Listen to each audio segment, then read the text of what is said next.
the best places for a first date, who wore it better, and another awesome live performance. All this and more here on Marquette Live.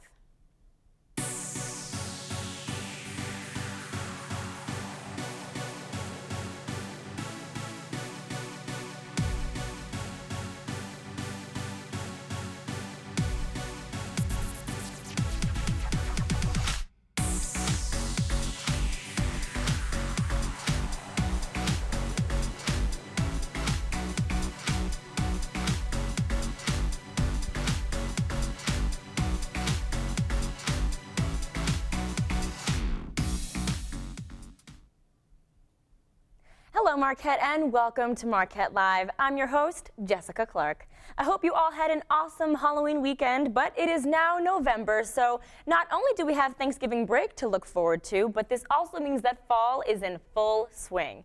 Our designated fashionistas have already given us some great fall fashion advice, so today they are addressing one of the biggest fashion faux pas, being caught wearing the same thing as someone else. Let's take it over to Catherine and Kivan to find out who wore it better. Hello Marquette, I hope you had an amazing and safe Halloween. Tonight we're doing Who Wore It Better, and my name's Catherine. And I'm Kivan. All right, so let's look at picture number 1.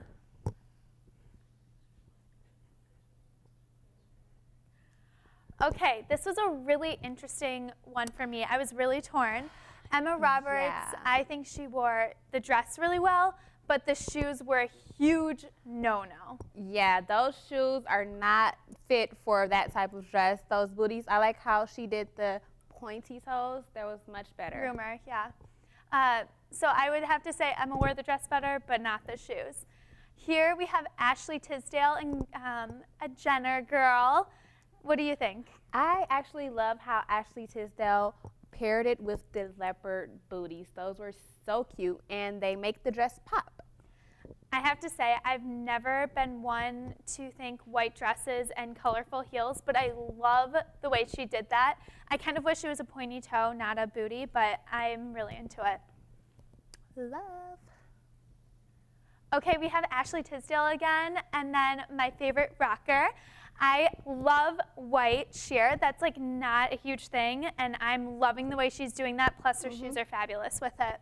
I actually like how she did the strappy black sandals with it. That goes perfect with that type of dress, and it just looks a lot more classic. The thing about it, though, is sometimes when you have a lot up here, it doesn't look as good when you're trying to make sure you're not showing anything. So Yeah. I definitely go with Ashley Tisdale. Okay, so we have another Jenner and then Emma Roberts. They actually did it very similar. Yeah, they kind of balanced the shoes, tried to do a color block with it.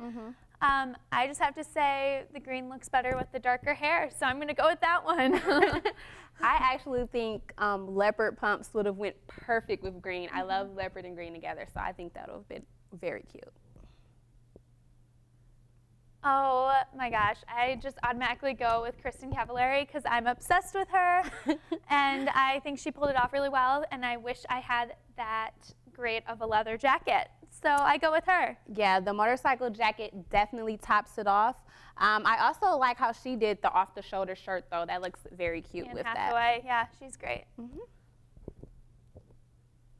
Ooh, I love that dress on Courtney. She looks fantastic. Hands down, Courtney. Yeah, I'm into it. I love any Kardashian, so that definitely Hair looks up with that perfect. dress. It's way too much with the ruffles, and then having your hair down. That doesn't. It's too much. Busy. It becomes very busy. Yeah.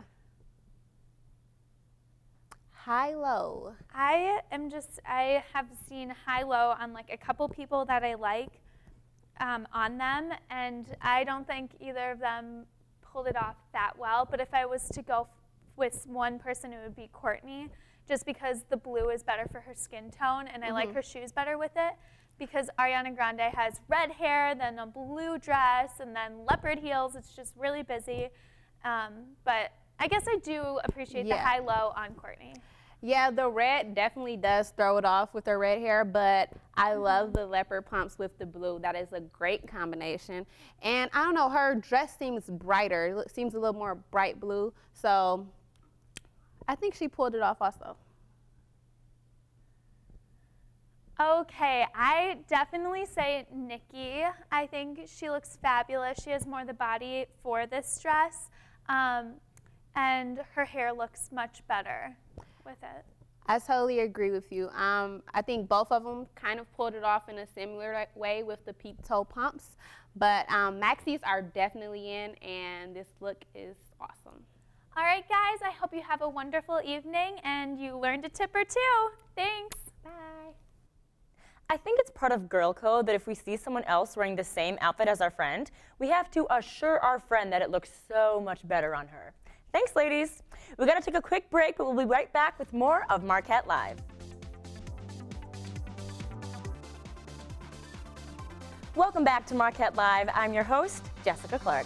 Next up, we have our Swedish sensation, Sebastian, back with some of Dating 101.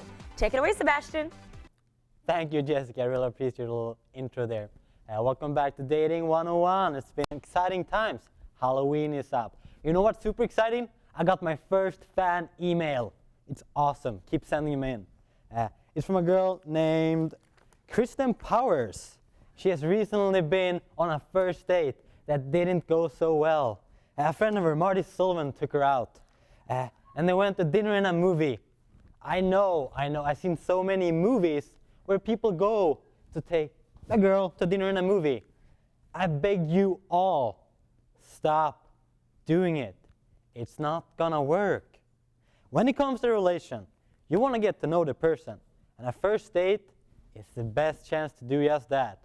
So I'm gonna give you people some tips for first dates. But first off, why should we not take someone to a dinner and a movie? Well, the dinner is okay, but the problem is the movie. Because on a first date, you're usually not on the stage where you're like, yeah, let's hold hands. It's always awkward in the dark, and you can't really talk because you don't know if she wants you to talk or if she wants to watch the movie. So it's always like, should I put my arm? No, maybe not. Should I hold her? Nah. You know, it just gets awkward, and you don't really get a chance to get to know one another. But you know what the best part is? Now when the winter is coming up, there are some great options for taking girls out on first dates. We got ice skating. Why it's awesome? You can play a little bit of a hero if you know how to ice skate. You can help her out when she falls, help her out. And obviously, it's a great way to communicate.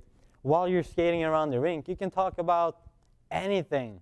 And especially now, the Halloween has been up. What did you dress up as? Was it fun? And if there are any Halloween parties coming up, invite them to the party and make sure you dress up as something you want to represent. I mean, sure, running around half naked with your frat boys might be fun, but it's not probably a good idea if you want to make a good impression. Maybe something more solid like, I don't know, Captain America or Robin Hood. Very good options. But I mean, take a girl out for a nice date, but don't take her to, as we talked when I had two guests here before, you remember the lovely ladies from Alpha Phi, and they said, you don't want them to take you to too fancy of a place because the pressure gets too big. So take them to a restaurant/bar where maybe you can have a nice drink and dinner without it being super quiet. So when you don't have anything to say, it's going to be awkward. Take them to a place where it's comfortable and they can be themselves and where you can be yourself. And I mean, as I said, no movies. However, a movie in your apartment or dorm is completely different. That is very good because you get a good chance to talk and you can pause the movie and move on. Plus, you have the advantage of being by yourself, not in public, where, kisses and stuff can be sensitive, especially in today's ancient time. Another great place to take a girl. This is not that good for the winter, but for the summer, the fall, and the spring, take her out to watch the stars at night. Bring a bottle of wine. Bring a blanket. It's the best advice I can give you. I've done it, and it works. Believe me, it's the best way to take a girl out on a first date.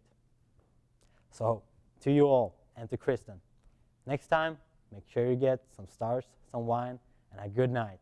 Thank you, Marquette. See you later. Thanks, Sebastian. Those really are some great dating ideas. We got to take another quick break, but don't go anywhere because we'll be right back.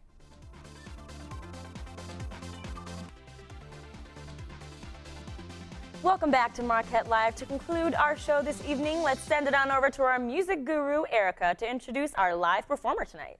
Hello, Marquette. I hope you all had a fantastic and safe Halloween, but the fun isn't over yet. We have one more treat for you. Tonight, we have the privilege of hearing a song from Marquette's very own Elizabeth Carroll Kay. We have an exciting interview following her performance, so let's get right to it. Whenever you're ready, Elizabeth, take it away.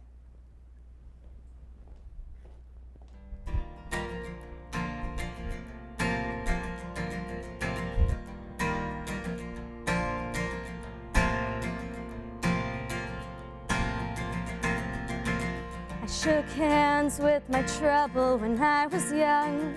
Don't blame my mom and dad, it wasn't their fault. Born a little headstrong, decided to meet my angels at the start, down half a flight of stairs and off the tail end of a truck. But the iron in my back draws me back to the railroad tracks. I'll head for the train yards, you'll make for the bars. And I've been wearing out my welcome mat, you know I'm wearing out the door. Pacing up and down the hall, and I've hollowed out the floor. I'm wiping off the dust, and I'm changing out these ragged strings. Movement's all I've got to keep these bones from getting weak.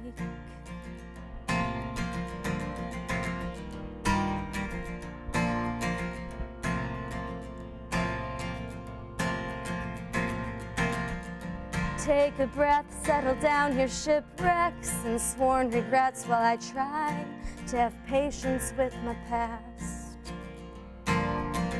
I'm still recovering from my fist fights with the devil still asleep, with my light on to keep them from waiting in the corner. And with pistons in my eyes and a ramrod for a spine, you can't convince me that I'm easy to love. And I'm wearing out my welcome mat, I know I'm wearing out the door. I'm pacing up and down the hall, and I've hollowed out the floor. I'll spend my life breaking habits that aren't worth the keep. Movement's all I've got to keep these bones from getting weak. Can't let it be the death of me.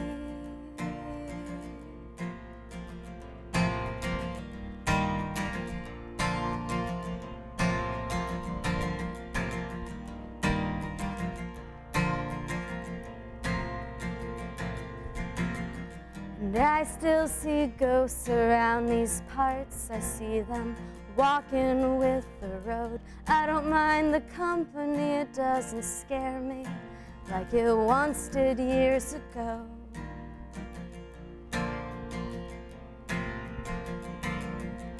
To each his own memories to rummage through tonight. To each his own demons to please.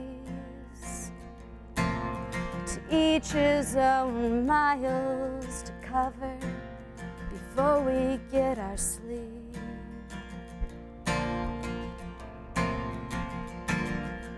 And movement's all I've got to keep these bones. And movement's all I've got to keep this will from getting weak.